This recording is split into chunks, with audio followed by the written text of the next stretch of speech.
The following text is an excerpt from an article featured in the Telegraph newspaper on the 10th of October 2024, written by Jonathan Leake and entitled "Ed Miliband Unlocks Billions to Build Giant Dams Across Britain."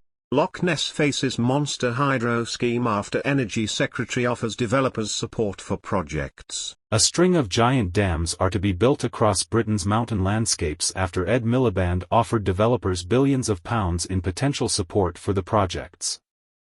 In a bid to strengthen the country's energy storage capabilities, the Energy Secretary has approved a scheme that will provide a financial safety net for dam developers. The proposal has been approved to encourage a spate of new dam projects across England and Scotland, which will be used to store backup hydropower for times when wind and solar farms cannot meet electricity demand. The eventual cost of supporting such projects will be added to consumer bills, with Mr. Miliband introducing the backstop to help developers make a profit. The technology behind the dams relies on pumped storage hydropower, PSH, which uses two reservoirs at different elevations. Water is pumped into the upper lake when there is surplus cheap power and then released during shortages to spin turbines and generate electricity.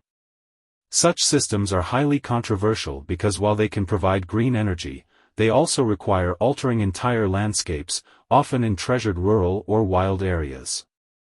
Several hydro projects, targeting up to a dozen lochs, are already at the planning stage in Scotland.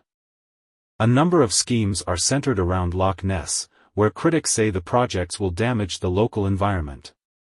Brian Shaw, river director of the Ness District Salmon Fishery Board, said, "In places such as Loch Ness, this scale of pumped storage hydro will overrun natural ecological processes, destroy the loch and surrounding ecosystems' biodiversity, and devalue one of Scotland's premier tourism destinations, all in the quest for not-so-cheap electricity."